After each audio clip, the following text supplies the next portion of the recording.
अब बच्चा क्या होता है, अध्यापक ने जो सिलेबस बता दिया वो तो फाइनल समझता है, जो कहा ठीक है जी। इतना बड़ा सेठ मन में आई कि तीर्थों का भ्रमण किया जाए। उस समय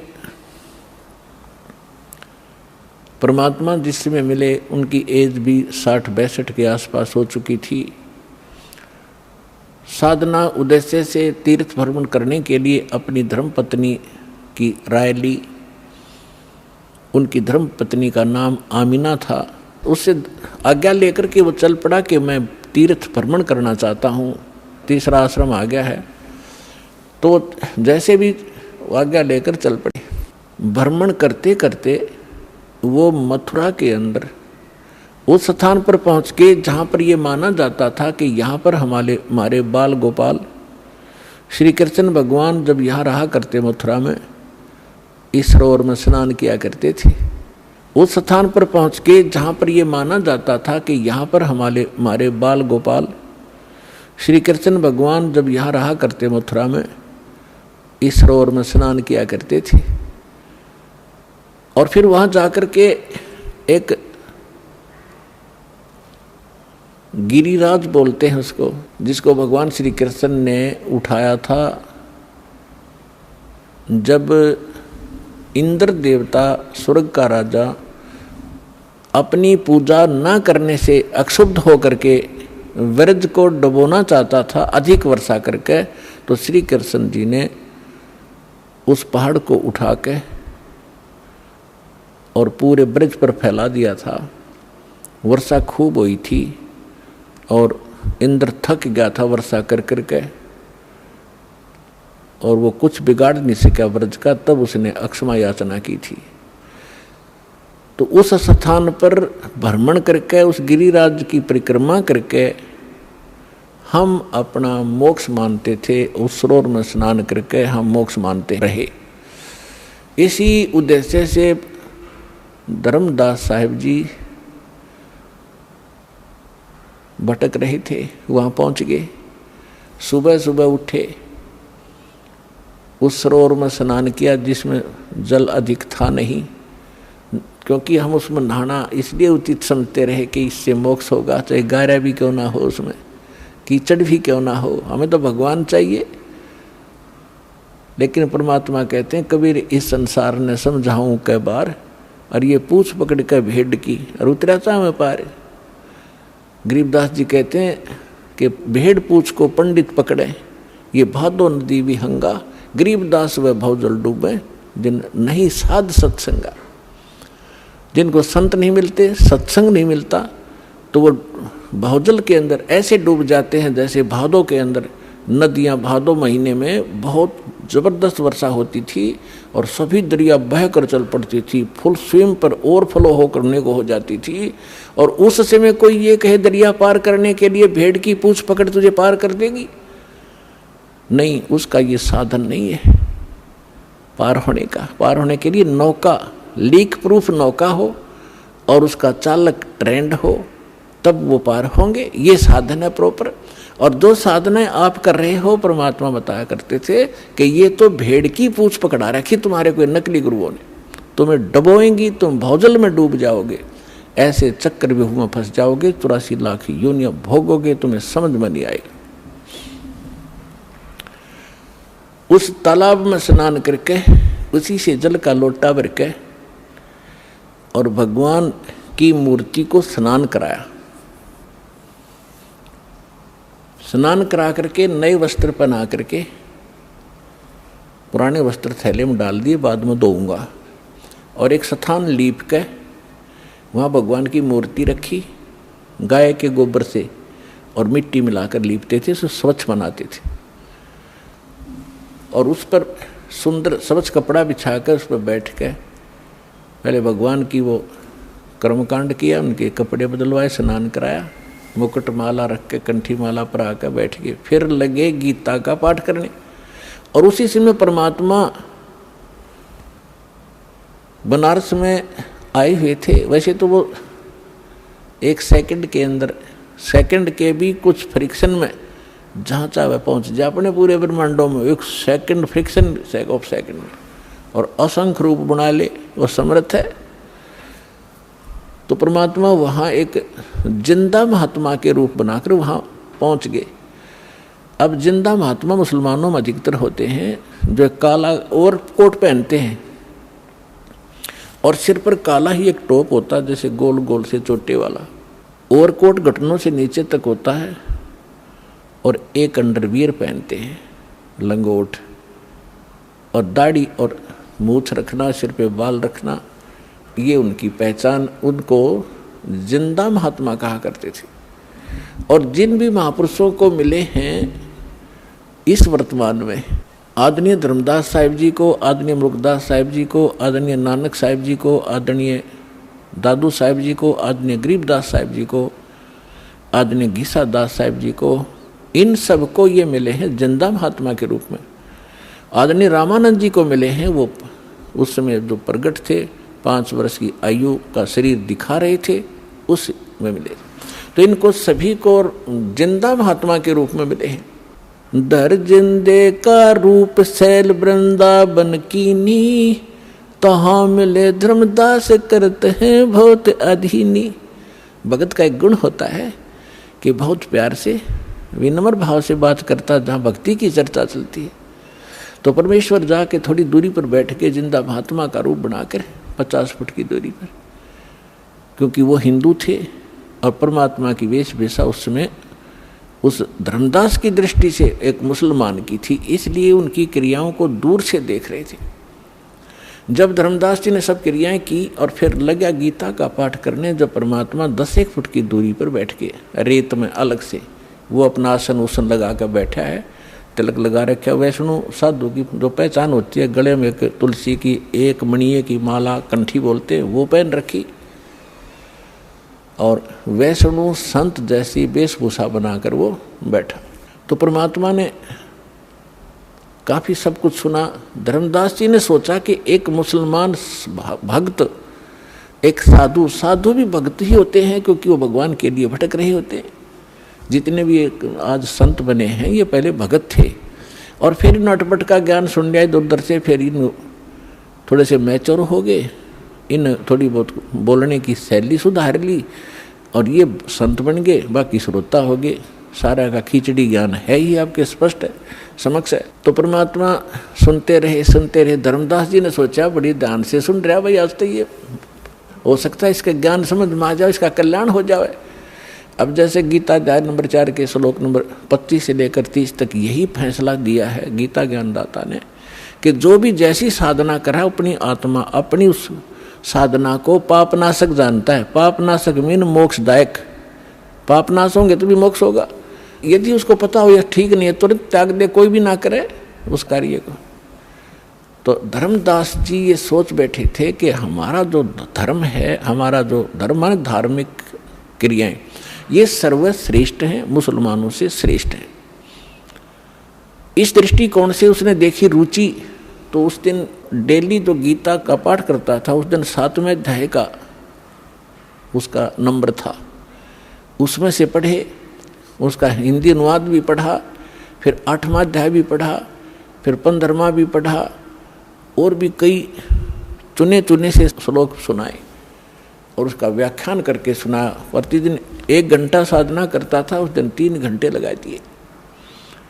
और परमात्मा ऐसे करे जैसे बड़ा रुचि ले रही है। जब उन्होंने सब क्रिया कर ली तो परमेश्वर ने कहा कि हे महात्मा जी, देखो पुण्यात्मा, इस काल जालिम ने हमारे साथ कैसे जुल्म कर दिया। हमारे पिता ने हमारे निकटाने के लिए अब कैसे छल छिद्र करने पड़ते हैं, कैसे बहुरूपीय का काम करना पड़ता है। उस 2 कौड़ी के जीव धर्मदास को तो कहते हैं हे महाराज जी, और स्वयं कहते अपने आप को कबीर दास, मैं दास हूँ, मैं भटका हुआ हूँ और मैं सब महापुरुषों के पास जा चुका हूँ, परमात्मा के लिए घर से निकला हूँ और मुझे कोई सही मार्ग मिल नहीं रहा। आज मैंने आपका ज्ञान सुना, कुछ मेरा खिंचाव हुआ, मैं आपसे परमात्मा की जानकारी चाहता हूँ।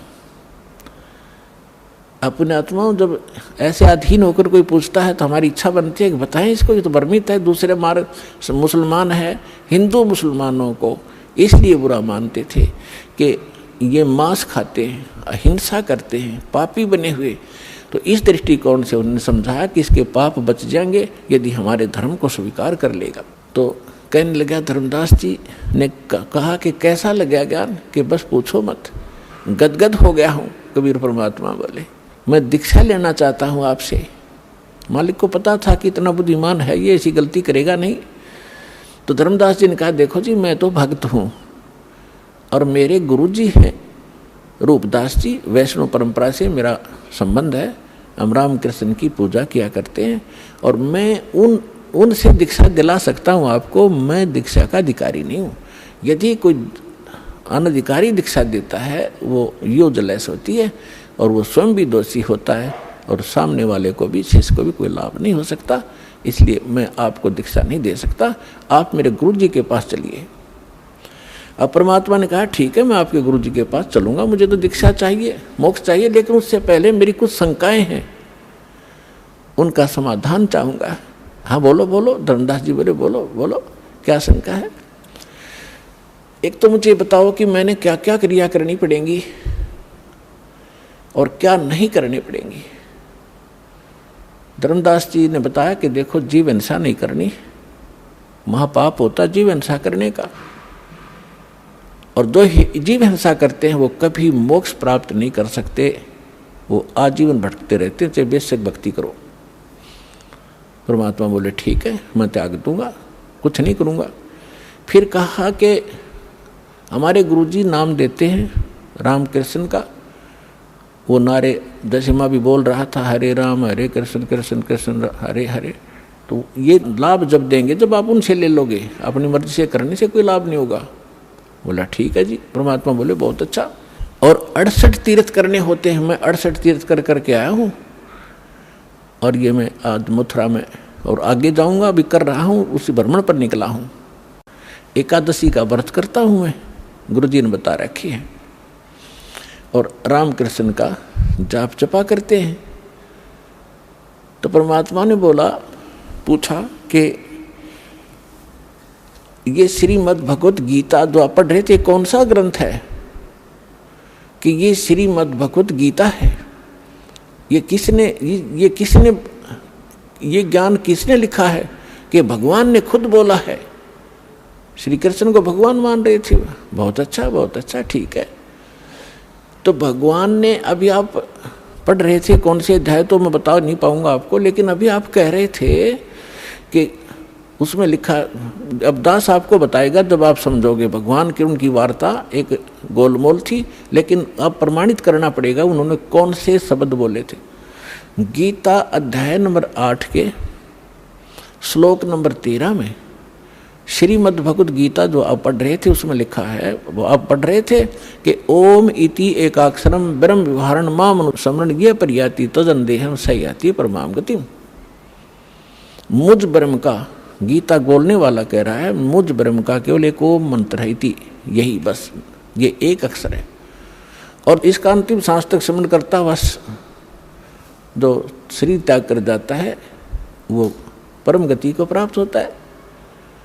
अच्छा, एक बात और पूछूंगा मैं आपसे कि मैं साधना करूंगा, राम और कृष्ण की जो जाप बताएंगे गुरुजी वह करनी पड़ेगी, लेकिन क्या ये इस गीता में लिखे हैं? कि बोला नहीं, ये गीता में नहीं लिखे हैं। तो परमात्मा ने कहा कि एक किसान का विवाह हुआ और काफ़ी एज्ड हो गया, उसका कोई संतान नहीं हुई। जब वो लगभग 60-70 वर्ष का हो गया तब उसको पुत्र प्राप्त हुआ, 60 वर्ष की आयु में। अब उसने सोचा किसान ने कि मैं कभी भी मृत्यु को प्राप्त हो सकता हूँ और मेरे पुत्र को अनुभव है नहीं कृषि का, अभी ये बालक है, इसलिए मैं अपना अनुभव लिख देता हूँ। उसने एक पैड पे, एक डायरी में, बही होती थी पहले, बही बोलते थे, उसमें सारा अनुभव लिख दिया, कौन सी फसल कौन से सीजन में और कितनी बार जमीन को बहाकर संवार कर बोनी चाहिए, कितना उसमें प्रति एकड़ बीघा बीज डालना चाहिए, कितने कितने समय पर उस पर पानी देना चाहिए, सिंचाई करनी चाहिए, कब उसमें खाद डालना चाहिए, और कैसी स्थिति होगी जब वो परिपक्व होगी, उसकी ये स्थिति होगी, तब उसको काट कर उसको भूसा अलग करके घर ले आना चाहिए, फिर उसे रोटी बना के खानी चाहिए। वो सारा कुछ लिख दिया। धर्मदास जी सुन रहे, हाँ जी ठीक है, फिर ठीक है। और फिर उस पिता की मृत्यु होगी, और पिता ने कहा था, बेटा यदि मेरी मृत्यु हो जाए तो आप मेरा अनुभव इसके अंदर लिखा है, इसको पढ़ना और इसके अनुसार अपनी कृषि खेती करना। अब वो बेटा क्या कर रहा है, पिताजी ने बताया था गेहूं बोने के लिए बो रखी है भांग उसने। पिताजी ने बोला था कि इसमें अरहर की दाल बीजना, उसने बीज रखा वहां पर घास दतूरा। तो क्या वो किसान का पुत्र धनी हो जाएगा या वो वस्तु प्राप्त कर लेगा? तो उसका पिता बता के गया था कि नहीं ऐसा कभी नहीं हो सकता। धर्मदास जी उत्तर दे रहे, क्या तो मूर्ख है, वो तो वही करना चाहिए जो पिताजी ने उसमें अनुभव लिखा है। परमात्मा बोले, गीता का ज्ञान आप बताते हो, भगवान ने बोला। हाँ जी, और भगवान ने इसमें लिखा नहीं, जो मंत्र जाप आप करते हो, जो क्रियाएं आप करते हो, व्रत रखते हो, छठे अध्याय के 16वें श्लोक में व्रत को भी बना किया। आप एकादशी के दिन भूखे मरते हो, तो आप उस किसान के पुत्र से कम है क्या? शतब्द हो गया धर्मदास, क्योंकि पुण्यात्मा पहली बार चाहे कितनी सच्ची बात समझा दे पर अंदर स्वीकार्य नहीं होती, उसका रिएक्शन होता है। और लेकिन वो जख्म बना देती है अंदर, ऊपर से चाहे वो कितना बड़बड़ कर ले, लेकिन अंदर जगह बन गई। तो धर्मदास जी थोड़े से नाराज हुए। परमात्मा बोले, देखो जी नाराज ना हो, मैं तो एक शंका का समाधान चाह रहा हूं, आप मेरी शंका का समाधान नहीं करोगे तो कैसी बात बनेगी? धर्मदास चुप हो गया और मन में ये सोच रहा कि तो मुसलमान है, ऐसी बात करेगा ही करेगा। चुप हो गया, मुंह फेर लिया। थोड़ी देर फिर परमात्मा ने कहा कि देखो मेरी बात का प्रश्न का उत्तर तो दो, तभी तो मैं मानूंगा, मेरी गलती हो तो क्षमा करो। परमात्मा ने कहा कि जिस सरोवर में आपने स्नान किया है और इसको मोक्ष मांगते हो, ये आपका तीर्थ स्थल है, इसके अंदर कितने जीव जंतु हैं? आपने स्नान किया, रगड़ रगड़ कर मार डाले करोड़ों। और देखिए लोटा भर के लाया था पानी का, जिससे आपने ये स्थान लीपा है, इसमें कितने जीव जंतु देखो, तेरे इस लोटे में देख ले। और तूने जो भगवान की मूर्ति के स्नान कराने के लिए छान कर लाया था, तू जब छाना था उसमें कितने जीव थे तेरे छालने में, वो सारे मर गए। और आप कहते हो जीव हिंसा नहीं करते।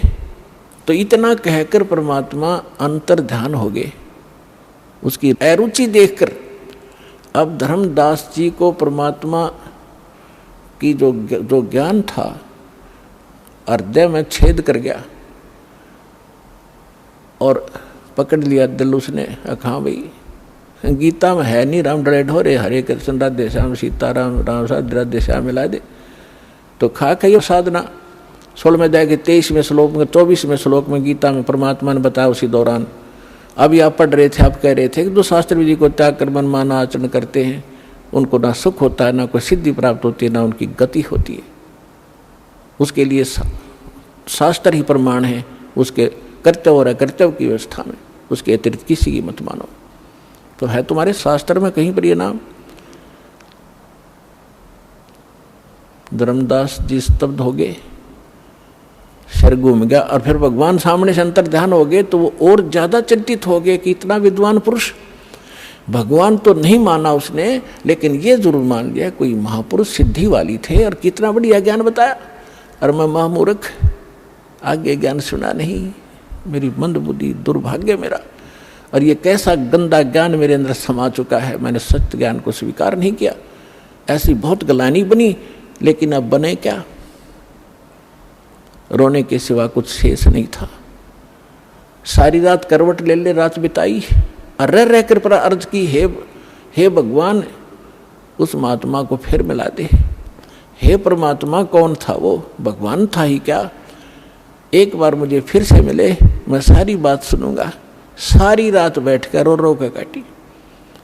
सुबह उठा वक्त से उसने सोचा तू रोटी बना ले और फिर खोज करूंगा उस संत का कि तो बैठा पा गया तो यहाँ तीर्थों पर। सुबह उठा, एक मोटी लकड़ी जंगल से तोड़कर श्याम ने ला रखी थी, ला के रखी हुई थी। वह मोटी लकड़ी चूल्हे में लगाई, उसके साथ सहयोगी लकड़ी जला करके अग्नि जला दी लगा करके। वह मोटी लकड़ी कुछ गिल्ली सी थी, ज़्यादा गिल्ली नहीं थी पर थोड़ी थोड़ी ठीक सी थी। और उसके पिछला हिस्सा जो कटा हुआ था और वो थोड़ी सी थोथी थी, दुरकी दुर होलो थी, उसके अंदर सुराख था, उसमें चींटियां भरी पड़ी थी। खाना बना रहा था, खाना बनाते बनाते सुबह उठकर वक्त से बनाने लगा तो निकट जब वो लकड़ी आई, उसका एंड, लास्ट एंड आया लकड़ी का, तो उसका ध्यान पड़ा। सारी भात बना ली, रोटी बना ली, क्या देखा कि चींटियां अंडे मुंह में लेकर सफ़ेद सफ़ेद और उस लकड़ी से बाहर निकलने का प्रयत्न कर रही है। लकड़ी के एंड पर एक तरल पदार्थ उबल रहा है, गर्म होने के कारण वो बाहर निकलती है, उसमें गिर कर चटक चटक जल रही है। जब धर्मदास जी ने देखा कि वो तेरे की आज तो अनर्थ हो गया, आज तो जुल्म हो गया, इस सारे भात में ना जाने इतनी लंबी लकड़ी में 2-2.5 फुट की लकड़ी जल गई है, इसमें तो करोड़ों चींटी मर गई विद एग, अंडों समेत मर गए। हो भगवान, आज जैसा पाप अपराध मुझसे कभी नहीं हुआ होगा। तुरंत शेष लकड़ियों को बुझा, जल डाला। अब सोचा कि इस पाप से बने हुए अन्न को मैं कैसे खाऊं, आज तो बहुत अपराध हो गया।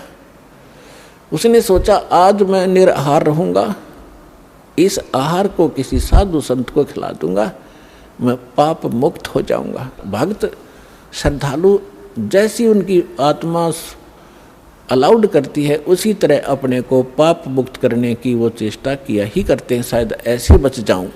अब सारे उस भोजन को लेकर थाली में रख के कपड़ा ढक के और चला संत की खोज में। अब हम क्या सोचा करते थे, हम हिंदू वर्ण में हम सोचते थे अब उस सारे भोजन को लेकर दरके थाली में और साफ कपड़ा ढक के और चला संत की खोज में। हम साधु संत को किसको मानते हैं? या दाढ़ी बड़ी हो, सिर पे बाल हो बड़े बड़े, लाल कपड़े पहन रखे हो, गले में माला हो, या कतीनी वस्त्र हो, राख लपेट रखी हो, लंगोट बांध रखा हो ओनली, या मूंड मुंडा रखा हो, कति गोटम गोट हो, लाल कपड़े अवश्य हो, हम ऐसे को संत मानते हैं। तो परमात्मा ने ऐसे एक साधु का रूप बनाया, लाल कपड़े पहन के, दाढ़ी मूछ थी ही, और उनको बांध के जैसे ये ऋषि में ऋषि वागर हिंदुओं के ऐसे बैठ गए एक वृक्ष के नीचे। धर्मदास जी की नज़र पड़ी कि हाँ संत बैठे हैं। जाते ही थाली रखती और कहा भगवान भोजन पाओ, दास का भोजन पाओ। परमात्मा बोले रख दे भाई। धर्मदास मुझे भूख लगी है। जब उन्होंने धर्मदास नाम कहा तो सामने देखा, लेकिन परमात्मा का रूप अन्य था, नहीं पहचान सका। उसने सोचा मैं भंडारे करता रहता हूँ, साधु संत आते हैं, जानते होंगे मुझे। ज्यों ही थाली रखी, परमात्मा के पास एक करमंडल था, लोटा, उसमें से जल उठाया कबीर परमेश्वर ने और उसको मंत्र पढ़ा अन्नदेव की आरती का एक, और उस पूरी भात पर छींटे मार दिए, उस सारी भोजन पर थाली में। एकदम सारा भोजन, रोटी भी, दो भी सब्जी थी, सब कुछ चींटी बन गई। वह थाली काली होगी और अंडे मुंह में लेकर वो बाहर निकलने का प्रयत्न कर रही है। तो परमात्मा उसी रूप में हो गए जो पहले दिन वार्ता हुई थी, जिंदा वाले भेष में। तब धर्मदास जी ने देखा कि सचमुच ये तो वही महापुरुष है।